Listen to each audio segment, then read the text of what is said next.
Hello, my name is Sandy Adamitis, the social media director for the Page International Screenwriting Awards, and your host for the Writers Hangout, a podcast that celebrates the many stages of writing, from inspiration to the first draft, revising, getting a project made, and everything in between. We'll talk to the best and the brightest in the entertainment industry and create a space where you can hang out, learn from the pros, and have fun. Hi, I'm Sandy Adamitis. Hi, I'm Terry Sampson. Terry. Oh. It's spooky season. Oh, no. So I thought we would start off spooky season with a scary story about Poltergeist. Okay. Poltergeist is a beloved horror film, and it was a huge and critical commercial success in its time. It's created a franchise, Poltergeist 2, The Other Side, Poltergeist 3, and a 2015 remake. It's also rumored to be cursed. Dun, dun, dun. Cursed because of certain props used during a pivotal scene, now blamed for 3 lives lost in brutal and devastating ways. Poltergeist, people say in Hollywood, just might be the most cursed film in Hollywood history. Let's talk a little bit about the movie. You've seen Poltergeist, right? I have. Love it. Yeah. Yeah, I think it really has held up over the years. Yeah, good and scary. Yeah. It was released on June 4th, 1982 by MGM, and it was a supernatural horror film, like I said. It was written by Steven Spielberg, Michael Grais, and Mark Victor. The story was by Steven Spielberg and directed by Tobe Hooper. It was also produced by Spielberg and Frank Marshall. Steven wanted to direct Poltergeist, but he was actually directing E.T. at the time, and contractually, he wasn't allowed to direct 2 movies at the same time. I'd like to think he was just afraid to direct it. That's what I'm going with. Too scared? He's too scared. I'm going to tell you a little bit about the movie, but since it's been around for a long time, and usually I wouldn't mind doing spoiler alerts, but go, 82? Yes, rent it. You got to see it. It is good. Poltergeist revolves around the Freelings, an average middle-class family that has recently moved into a planned yet cozy community in Costa Verde, California. Steve, the dad, played by Craig T. Nelson, is a real estate developer. Diane is the stay-at-home mom. She was played by Jo Beth Williams. And they have 3 adorable kids. Teenage Dana, played by Dominique Dunn, 8-year-old Robbie, played by Oliver Robbins, and 5-year-old Carol Ann, played by actress Heather O'Rourke. Soon after settling in, the family bizarre events begin to occur, and Carol Ann starts having conversations with unknown entities by talking to the TV static as if someone is talking back to her. That's the part you like, right? Yeah. The TV static talking. Yeah, it's I hear really creepy. I hear voices too, but it's more like this kind of voice. So I don't know if it's a voice.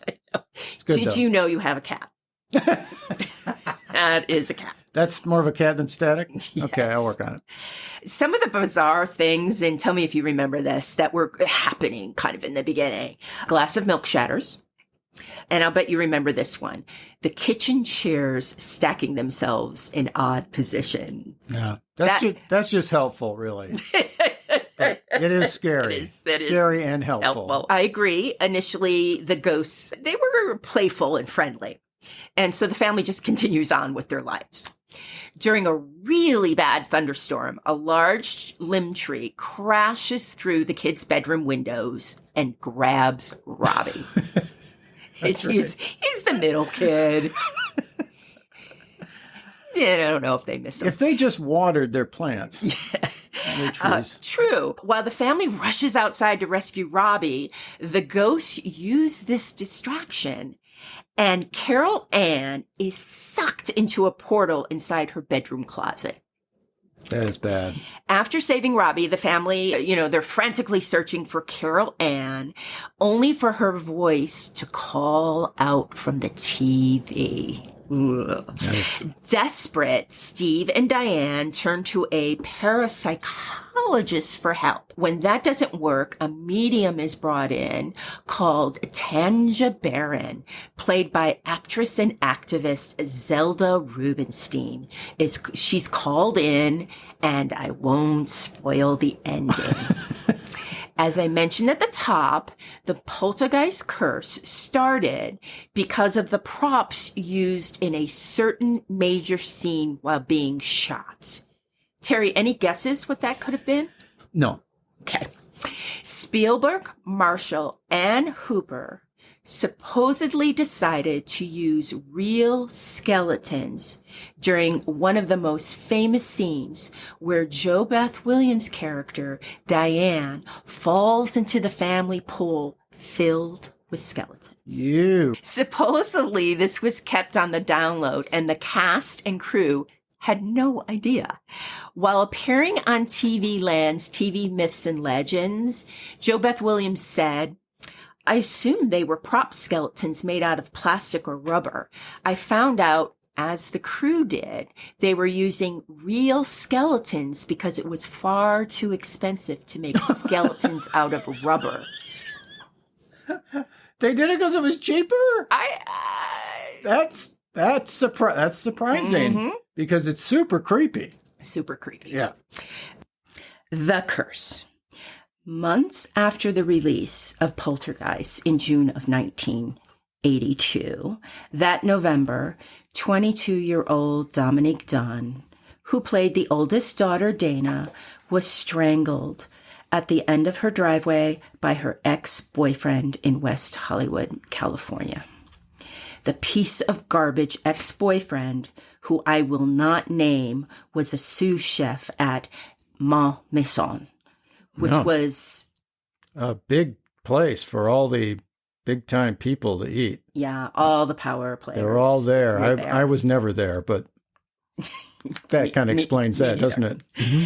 After 8 days of deliberation, buckle up, Terry. Okay. The jury acquitted the piece of garbage ex-boyfriend of second-degree murder, but found him guilty of a lesser charge of voluntary manslaughter.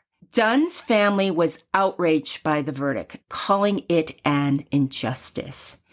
Piece of garbage ex-boyfriend was sentenced to 6 years in prison for manslaughter, which was the maximum sentence he could have received, with an additional 6 months for the assault charge. Even worse, he was released after serving 4 years. Angry, I have to move on. It just makes me so angry. And I want us to get to know her a little bit. Dominique was a California girl through and through.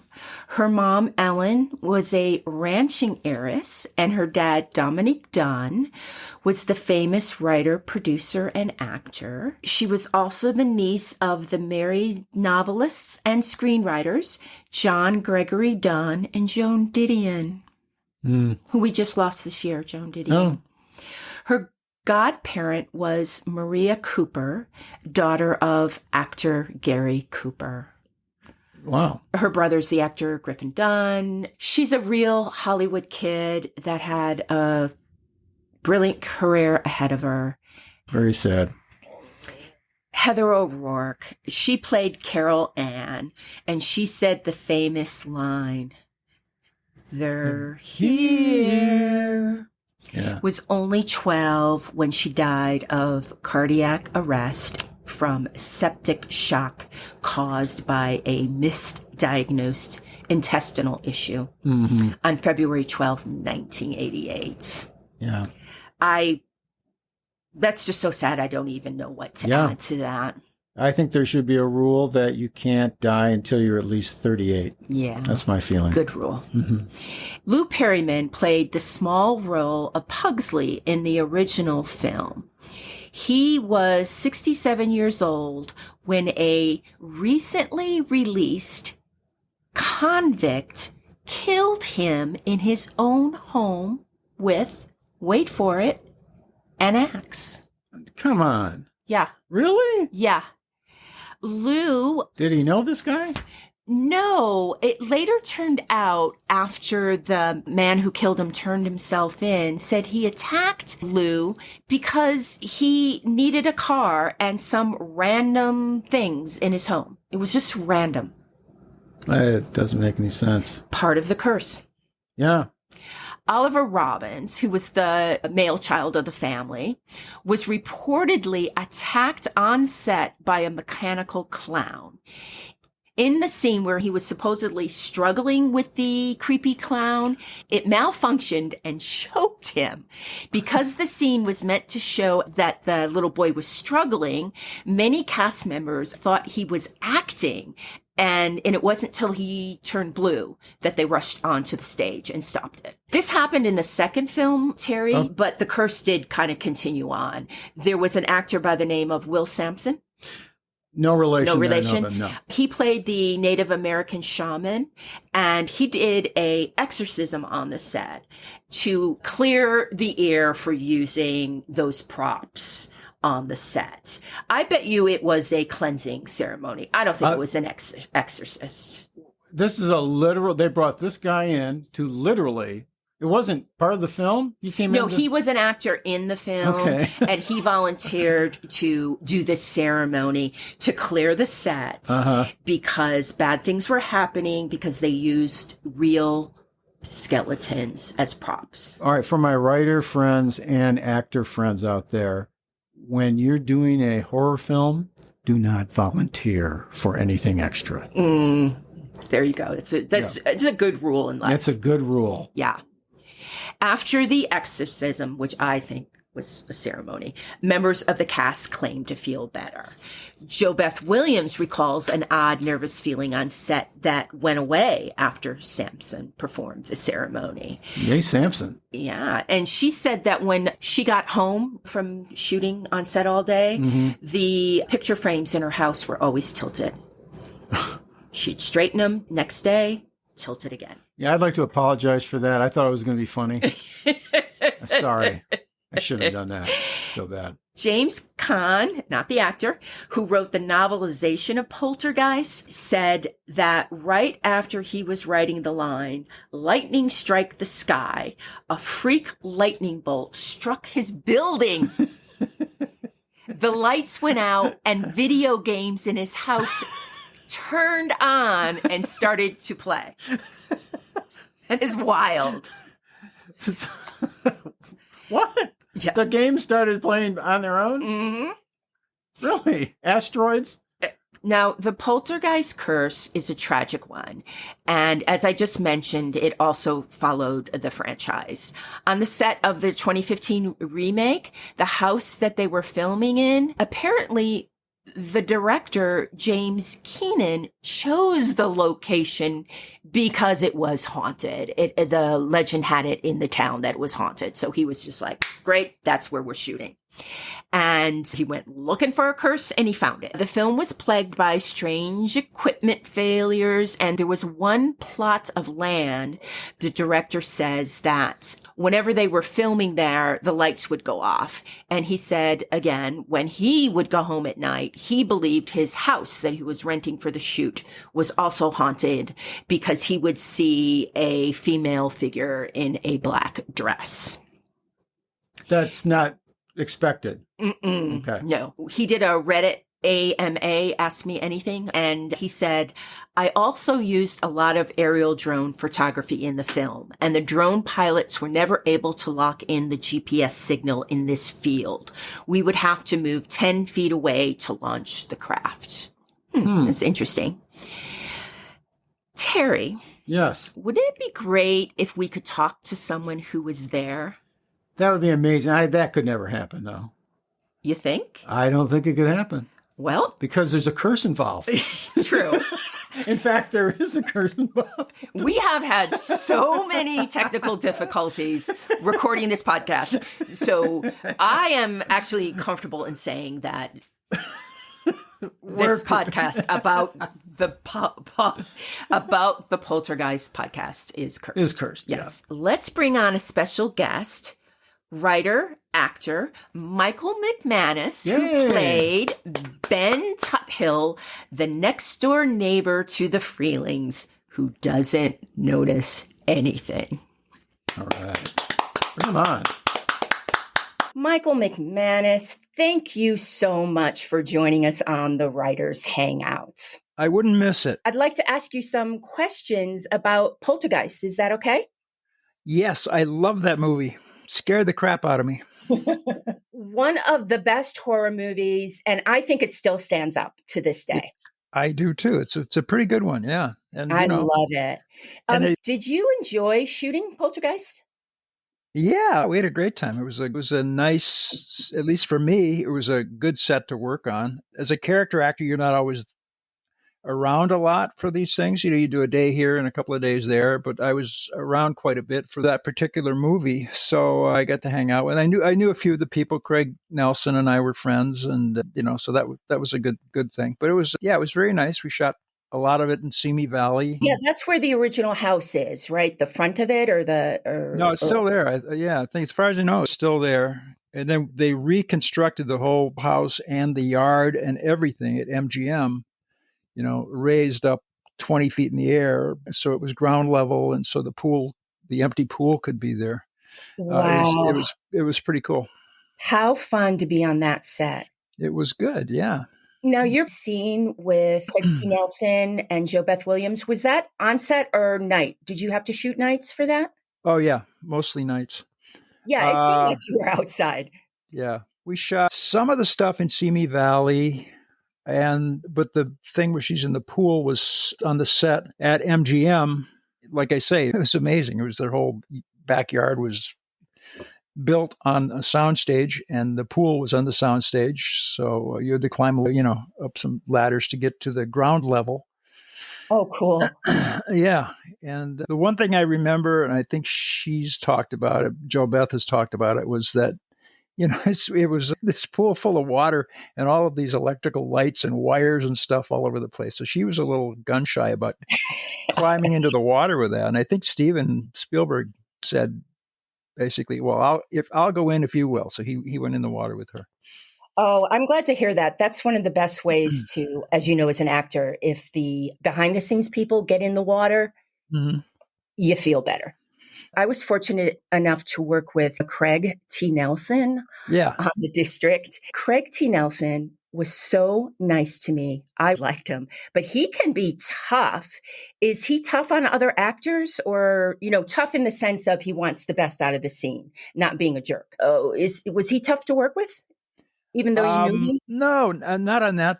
On that movie, no, he was great. I had known him from some other television stuff that we had done, and we had mutual friends. No, he was fine. I think he had a good time in that movie because he got to improvise a little bit. But I know when he was doing Coach, he would direct once in a while, and he could be a little tough on some of the people. I know that. Yeah, he was tough on my boss, and my boss has stories, but I have nothing but good, fond memories. I like him. He was great. Hey, Michael, Terry Sampson. Now, there's been a lot said about Poltergeist and the paranormal. I'm always curious, did you guys have a weird vibe going on while you shot it, or were you guys distanced from it, or anything weird happen, or was it just a shoot? For me personally, I didn't sense anything. I mean, you were around a lot of skeletons, and so I never sensed anything. I read things other people have said that they thought there was a weird vibe, but I didn't personally. It was a pretty happy set. We shot a lot at night, and the people that actually lived in the neighborhood would come by and hang out and have coffee and stuff. So it was a very convivial sort of group, I thought, but no. Actual regular human beings were allowed to go to Crafty? Yeah. At the they'd hang around. They lived down the street. Nice set. That is a nice set. I remember my girlfriend's mother was in town visiting, and she wanted to go to the movie set.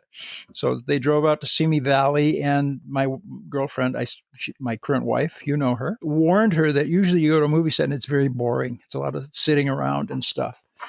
And it just so happened that the night she was there, all hell broke loose. There was like skeletons shooting out of the ground, and there was just a lot of explosives and craziness. It was a lot of special effects going on. So her mother was scratching her head and says, "I don't know why you said that." She never went to another shoot, right? I don't know that she ever did, but she got coffee and donuts and a few skeletons out of the deal. So. Oh, I'd go for the donuts. There you go. Yeah. And of course, your amazing significant other is Nancy Steen, showrunner, writer, executive producer extraordinaire. Yes, and a fine woman on her own right. And a fine human being. Yes. Were there any rumors on set? I know maybe you didn't experience anything, but was Robbie actually choked by the mechanical puppet? Did some version of that really happen? I don't know. I don't remember that. I know he had to go up in that tree, and that was a little, hair raising, I think, for him. The tree that grabbed him and pulled him out of the house. I think that was a little spooky for him. Yeah. I mean, they were little kids. I mean, that was a tough movie, I think, for little kids to do. Absolutely. I remember one nice thing. Can I have a nice thing? During spooky month of October? Absolutely. Yeah. We were at MGM again shooting, and the kids were there, and my daughter Molly was visiting, and she was, young. She was pretty young too. She was like 10 or something. And she was visiting on the set, and some downtime, I saw a gaggle of the kids sitting around Steven Spielberg. And I went over to listen, and because he was doing E.T. at the time, he was telling them the E.T. story. He was sitting there with these kids, all the three kids in the show, and my daughter, and wow, that's so telling cool. them this story. Yes, she still remembers that, and I thought that was neat. Before the movie even came out, they got to hear the story. He might have been trying it out on them. I don't know. It was very sweet. If I was Molly, I would write a children's book on that. That's really special. That's pretty legendary. They were real skeletons. People did ask that. Yes, that's what I was going to ask you. Were they real skeletons? That's what I was told. I don't know that all of them were. Probably not. There were probably some, ones that were rigged to do special things. But there were, and they were kind of, piled around on the yard in Simi Valley. And I did talk to some guys, some crew guys, and they said the story I got was they were from India. They were, I don't know where they got them, how they got them, why they got them, but they were. I think everyone wants to know if they were SAG. They were I think they were. This is before the extras could be in SAG, so I think they were extras. They were extra skeletons. They had extra bones. So yeah, I guess they were. Prop master told you maybe the ones that were on the lawn were from India. Yeah. I don't remember if it was a prop master, but it was somebody who really knew things, like the craft service guy or somebody who knew. Yeah. I think this is, by the way, the 40th anniversary of the movie this year. Wow, can you believe that? No, people say, did people die from the movie? I said, of course, we're all like in our 70s now. Yeah. So for the writers out there and our listeners, we can say that, some of the skeletons were probably real. That's what I was told on the set. Yeah. And at the time, nobody was thinking, wait, I heard that you did an exorcism on set because the set wanted to get rid of the evil spirits for using skeletons. Did that happen? Not while I was around. I don't know. Would you have gone to I bet you it wasn't an exorcism. Maybe it was a ceremony. Maybe they saged. Yeah, it might have been some sort of cleansing thing. I don't know. I mean, people were taking it fairly seriously. Yes, absolutely. I don't know if you remember this, but years ago, you and I ended up at the same luncheon. Oh my God. Unfortunately, I can't remember what it was for, but I remember the lovely Zelda Rubinstein was there, and I watched as you and she spoke. I could tell how much you liked and respected her. Am I right about that? Are you a Zelda fan who we lost in 2010? Oh, yeah. She was a pistol. She was really something. I liked her a lot. She ended up playing the same sort of parts and, little person parts, of course. But she was a real pistol, and she was very sexy, as I recall it. And I don't know if she was kidding around. She was always hitting on everybody. She was she was just a lot of fun. She just had a great sense of humor, and she was just a pistol. She had a lot of energy. Yeah. I do not know how I've been going through life not knowing that. Yeah, I liked her. I didn't know her all that well, but yeah, I think she'd come to. I used to do an improvisational show in Hollywood for a number of years, and I remember she was sort of a fan. She would come to our show. Oh, See the show. Is that improv show Funny You Should Ask? It is. It was. Yes. It was, and it's a legendary Funny You Should Ask. And if any of we really encourage improvisation here for writers. And if anyone wants to know about improvisation in LA, look up Funny You Should Ask. You guys were the best. Well, thank you. Thank you for saying that. Yeah. You have to go, Michael. I hear your phone ringing. No. Just I forgot to turn it off. Terry and I, we were so excited about the thought of getting to talk to you. So thank you so much for doing this. I really appreciate having me. It's really, We're going to ask you back at the next scary moment. Anytime. Thank you very much, Michael. All right. Take care. Big hug to Happy your Halloween. amazing son, Lake, and Nancy. I will. Thank you. Hope to see you soon. Bye-bye. Bye, Michael. Bye. That's a wrap for the Writers Hangout. Thanks so much for listening. If you enjoyed the show, please subscribe, like, and thrive. Till we get to hang out again, keep writing. The world needs your stories. The Writers Hangout is sponsored by the Page International Screenwriting Awards. Executive producer, Kristen O'Verne. Producers, Terry Sampson and Sandy Adamitis. Music by Ethan Stoller.